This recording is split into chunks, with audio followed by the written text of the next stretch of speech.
अस्सलाम वालेकुम एवरीवन। आज हम बात करेंगे हार्ट अटैक से रिलेटेड तमाम सिम्टम्स देखेंगे, असबाब देखेंगे और उसके बाद इसका इलाज भी बताएंगे। मैं हूं डॉक्टर शुमाइला हर्बलिस्ट। आप देख रहे हैं आपका अपना चैनल को सब्सक्राइब करना बिल्कुल मत भूला करें और वीडियो को लाइक कर दिया करें, शेयर कर दिया करें। तो हार्ट अटैक के हवाले से मैं सबसे पहले ये बता दूं कि इस टाइम जो रेशो चल रही है सबसे ज़्यादा, एक तो हाइपरटेंशन है। हाइपरटेंशन की वजह से जो आपका आसाबी निज़ाम है वो कमज़ोर होना शुरू हो जाता है। उसके बाद दिल जो है उस तरीके से ब्लड की पंपिंग नहीं कर पाता, आसाब कमज़ोर हो जाते हैं। तो कंडीशन जो है वो ये वाली हो जाती है दिल की। ऐसी सूरत में क्या करना चाहिए वो आगे चल के बताती हूँ। सेकंड नंबर पे सबब ये आता है कि अगर आपकी, एक तो ये हाइपरटेंशन की वजह से आपकी वेन्स जो हैं वो भी सिकुड़ना शुरू हो जाती हैं। सेकंड नंबर पे आ जाता है कोलेस्ट्रोल सबसे ज़्यादा, जिसकी रेशो इस टाइम जा रही है। तो कोलेस्ट्रोल जो है, हम ऐसी डाइट इस्तेमाल करते हैं जैसे देसी घी हो गया, डिफरेंट ऐसी फ़ास्ट फूड हो गए, या मेयोनीज़ वगैरह का, अंडे का इस्तेमाल बहुत ज़्यादा करते हैं, या मलाई वगैरह का इस्तेमाल करते हैं। मीन्स कि ऐसी डाइट लेते हैं जिसकी वजह से कोलेस्ट्रोल बनना शुरू हो जाता है। लेकिन उसके साथ हम ऐसी कोई एक्सरसाइज नहीं करते हैं जिसके साथ वो जो फैट्स हैं वो बर्न होना शुरू हो जाएं। तो बर्न होने की बजाय वो फैट्स जो हैं हमारी बॉडी के अंदर ही सर्कुलेट होना शुरू हो जाते हैं। इसके भी डिफरेंट रीज़न्स हैं, लेकिन ये जो फैट्स बनना शुरू होते हैं आहिस्ता आहिस्ता आहिस्ता आहिस्ता करते, जो वेन्स होती हैं, जो शरेयानें होती हैं, वरीदें जो शरेयानें होती हैं, वो तंगी का शिकार होना शुरू हो जाती हैं। वो लेयर जो है वो बनना शुरू हो जाती है। तो ये एक मेजर फैक्टर है। उसके बाद आ जाता है जनाब, आपके स्टंट्स वगैरह प्रॉपर काम करना छोड़ देते हैं, जिसकी वजह से ये प्रॉब्लम फेस करना पड़ता है। तो बेसिकली जो यही दो फैक्टर्स इस वक्त नज़र आ रहे हैं जो कि हार्ट अटैक का बायस बनते हैं। तो फ़र्स्ट ऑफ़ ऑल, अगर आप बहुत ज़्यादा हैवी डाइट ले रहे हैं उस सूरत में लाजमन अगर ज़्यादा नहीं तो 20 मिनट की एक्सरसाइज अपनी रूटीन लाइफ के अंदर ज़रूर लेकर आएँ। थोड़ी सी वॉक कर लें, चाहे वो शाम को हो चाहे वो सुबह हो।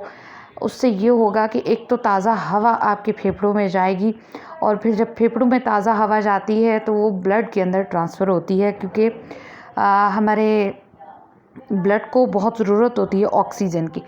जब ब्लड को प्रॉपर ऑक्सीजन नहीं मिलता है, फ्रेश ऑक्सीजन नहीं मिलता है, कार्बन अंदर ही जमा होना शुरू हो जाता है, जैसे सिगरेट नोशी करने वाले अफराद का हो जाता है।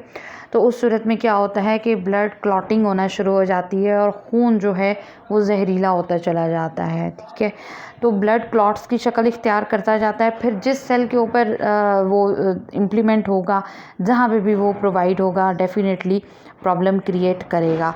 सेकंड नंबर पे, एक्सरसाइज जब हम करते हैं तो वो फैट्स हमारे जो बॉडी के अंदर जमा होने वाले होते हैं वो ख़त्म होना शुरू हो जाते हैं, या इस हद तक उनकी चर्बी ख़त्म हो जाती है जितनी हमारी बॉडी को नीड है वो उसके अंदर स्टोर हो जाती है, और बाकी जो है रिमूव हो जाती है और यूटिलाइज़ हो जाती है बॉडी के ऊपर। सो हार्ट अटैक की मैं अगर बात करूं तो जो हाइपरटेंशन की वजह से है, या ज़्यादा दिमागी जहनी काम करने वाले लोगों के लिए है, उसमें सबसे मेजर फैक्टर यही आता है कि ज़हनी तौर पे स्ट्रेस लिया जाता है, बहुत ज़्यादा काम किया जाता है। उस वजह से मसल्स आपके पट्टे जो हैं वो कमज़ोर होना शुरू हो जाते हैं। नींद भी आहिस्ता आहिस्ता करके जो है वो कम होना शुरू हो जाती है। तो उस सूरत में एक चीज़ पहले भी मैं शेयर कर चुकी हूँ कि जो मरवरीद गोलियाँ हैं आप उसका इस्तेमाल ज़रूर करिए। वो लोग जो ज़हनी तौर पे एक्टिव रहते हैं और हर वक्त उनका जहन जो है किसी न किसी काम के प्रोसेस में होता है, तो उनके लिए आसाब को प्रॉपर रखना बहुत ज़रूरी है। सेकंड नंबर पे, हार्ट पेशेंट्स के लिए जो स्पेसिफ़िक चीज़ है, मरवरीद गोलियाँ, हब्बे मरवरीदी जिनको कहा जाता है, ये आपने लाजमन यूज़ करनी है। इसके साथ आपने यूज़ करना है ख़मीरा मरवरीद। ख़मीरा मरवरीद हमदर्द का आपको इजीली मिल जाता है 385 रुपये तक का।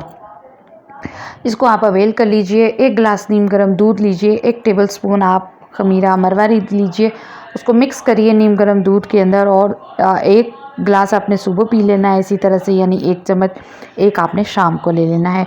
बेशक इसी दूध के साथ आप 1 टैबलेट अबे मरवरीदी की 1 सुबह ले लीजिए, 1 शाम को इसी दूध के साथ ले लीजिए। ये चीज़ हो गई। नेक्स्ट नंबर पे आ गया आपके पास अशरफ लेबॉरेटरीज़ का गोल्ड कंपाउंड। ये भी इजीली मार्केट के अंदर अवेलेबल है, हर्बल स्टोर से आपको ये सभी चीज़ें मिल जाएंगी। गोल्ड कंपाउंड की मैंने पिक्चर भी लगा दी है, उसको आप अवेल कर सकते हैं। सॉरी, इसको आप अवेल करेंगे तो साथ में इसके ऊपर प्रॉपर मेथड लिखा होगा कि किस तरीके से आपने इसका इस्तेमाल करना है। अब बात आ जाती है कि हम क्या ऐसी मज़ीद चीज़ें करें कि हमारी सेहत जो है वो बेहतरी की तरफ जाए। तो जवारे शाही जो है वो बेहतरीन होती है इस चीज़ के लिए कि हार्ट का अगर कोई मसला हो, दिल कमज़ोर हो गया हो, मसल्स उसके कमज़ोर हो गए हों। एक चीज़ जहन में रखिएगा, जब चीज़ एक कमज़ोर हो जाती है तो फिर उसके मसल्स लूज़ हो जाते हैं और दिल फैलना शुरू कर देता है। ठीक है, अगर दिल फैलना शुरू हो जाए तो उसको भी कंट्रोल करने का सलूशन मौजूद है। और जवारे शाही जो है, इसका नुस्खा आप लोग कमेंट सेक्शन में पूछेंगे तो मैं ज़रूर बता दूँगी। बहुत आसानी से आप घर में भी बना सकते हैं, मार्केट में भी मिल जाती है, उसका इस्तेमाल कीजिए। चौथे नंबर पे आपने इस चीज़ का ध्यान रखना है कि जहाँ तक मुमकिन हो सके, अगर कोलेस्ट्रॉल की वजह से प्रॉब्लम आ रही है तो वो तमाम डाइट जो आपकी कोलेस्ट्रॉल आपको लेकर दे रही है उसको ख़त्म कर दीजिए। जैसे कि अक्सर लोगों को मैंने देखा है वो ऑलिव ऑयल बहुत ज़्यादा इस्तेमाल करते हैं, तो ऑलिव ऑयल भी बहुत ज़्यादा गर्म तर है, तो इसको भी अवॉइड करना है। तो इसका बेहतरीन सलूशन ये है कि हरे पत्ते वाली सब्ज़ियां आप इस्तेमाल करिए। कोशिश यही करिए कि ज़्यादातर सब्ज़ियों का इस्तेमाल किया जाए। और उसके बाद कोलेस्ट्रॉल के हवाले से मैं ऑलरेडी वीडियोस में बता चुकी हूँ कि क्या क्या चीज़ आपने यूज़ करनी है। हाँ, अगर आपकी क़ुव्वत मुदाफ़अत भी साथ में कमज़ोर हो चुकी है और हार्ट का भी मसला बन रहा है, हाई बीपी का भी मसला है, तो फिर बेही जो फ्रूट होता है उसका इस्तेमाल करिए।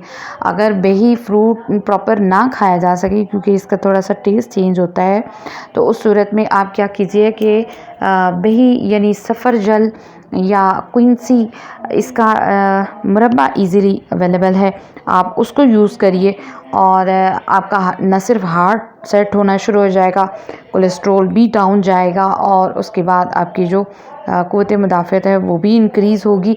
अगर किसी को हाई बीपी का इशू है तो वो भी लो होना शुरू हो जाएगा। इसी तरह से एक दुआ है, एक वजीफ़ा है, वो भी मैं आपसे शेयर करती जाती हूँ।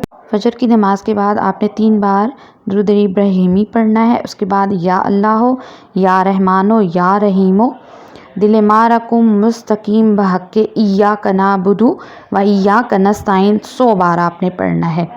ये पूरा कंप्लीट इसी तरह से पढ़ा जाएगा। फिर आप 3 बार दुरूद पाक पढ़ के आप पानी के ऊपर दम कीजिए और अपने ऊपर दम कीजिए। इंशाल्लाह ये पीजिएगा, बहुत ही ज़बरदस्त चीज़ है।